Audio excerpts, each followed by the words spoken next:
लातूर शहराजवळील खंडापूर शिवारात 22 फेब्रुवारी ते 2 मार्च या दरम्यान संतांच्या पादुका दर्शन सोहळ्याचं आणि अखंड हरिनाम पारायण सोहळ्याचं आयोजन करण्यात आलं होतं। या सोहळ्यादरम्यान राज्यभरातील आणि राज्याबाहेरील भाविकांनी संत पादुका दर्शनासाठी मोठी गर्दी केली होती। या सोहळ्यात संत तुकाराम महाराज, संत ज्ञानेश्वर महाराज, संत जनाबाई, संत तुकडोजी महाराज अशा संतांच्या उत्सव पादुका दर्शनासाठी ठेवण्यात आल्या होत्या।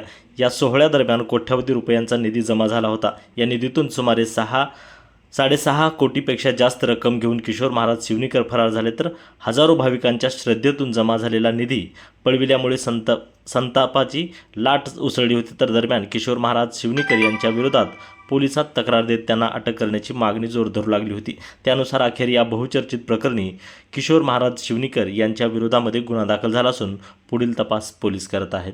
नितीन बनसोडे, एकमत डिजिटल, लातूर। शहरात खंडापूर शिवारामध्ये संत तुकाराम महाराज यांच्या पादुकाचा दर्शन सोहळा मोठ्या प्रमाणावर झाला होता। त्या कार्यक्रमामध्ये शिवणीकर महाराजांनी कोट्यवधी रुपयाचा भ्रष्टाचार केल्याचा आपण बोललो होतो। आज लातूर ग्रामीण मध्ये गुन्हा दाखल झालेला आहे, काय सांगा? आज लातूर MIDC पोलीस स्टेशन मध्ये हा गुन्हा दाखल झालेला आहे।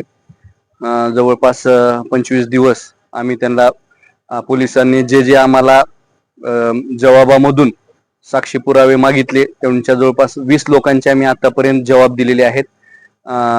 25 व्हिडिओ दिलेले आहेत, 100-200 पावत्या दिलेल्या आहेत ओरिजिनल, आणि 10-15 फोटो दिलेले आहेत।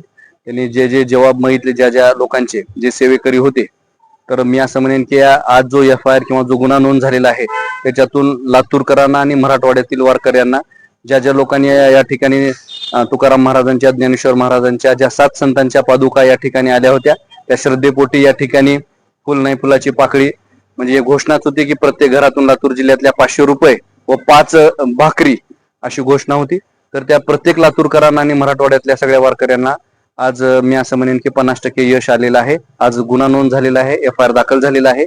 लवकरात लवकर शिवणीकरांना ते पोलीस प्रशासन पकडून आणेल व लातूरकरांना न्याय भेटेल आणि उरलेले सर्व पैसे देहू संस्थानला जो तुकाराम महाराजाचं जे मंदिर चालू आहे भंडारा डोंगरावर, त्या ठिकाणी लातूरकरांच्या वतीनं देण्यात येतील। लातूर पोलिसांकडून कशा पद्धतीची अपेक्षा या प्रकरणामध्ये लवकरात लवकर? लातूर पोलिसांकडून आम्हाला अपेक्षा आहे की या चौकशीमध्ये केवळ एकटे शिवणीकरच नाही, तर छोटे मोठे जे दुसरे अजून कोणी अपहार केलेले असतील, रक्कम मोठी आहे का छोटी हे महत्वाचं नाही, पण वारकरी संप्रदाय एकमेव असं क्षेत्र आहे की ज्या ठिकाणी भ्रष्टाचार किंवा अपहार न होण्याचं क्षेत्र आहे आणि समाजाला वळण दिशा देण्याचं, संस्कार घडवण्याचं क्षेत्र आहे।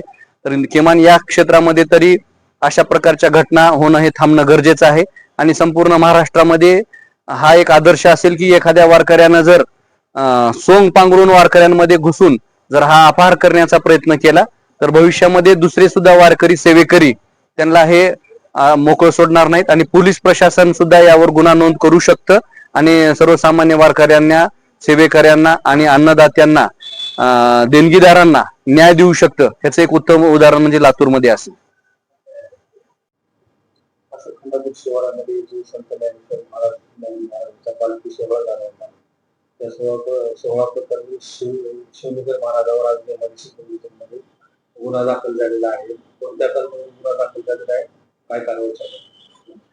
आमच्याकडं जो 22/2/2026 ते 2/3/2026 या कालावधीमध्ये खंडापूरमध्ये जो पारायण सोहळा झाला होता, त्या पारायण सोहळ्याचे मुख्य आयोजक किशोर धोंडीराम शिवणीकर व त्यांचे इतर साथीदार यांनी सोहळ्यामध्ये जी देणगीची रक्कम जमा झालेली त्या रकमेचा अपहार केल्याबाबतची तक्रार अर्जदार श्याम भारत बरुरे आणि त्यांचे इतर 12 सहकारी यांनी त्या अर्जदारावरती सह्या करून तो अर्ज दिलेला होता। SP सरांच्या मार्फतीने तो अर्ज पोलीस स्टेशनला प्राप्त झाला होता।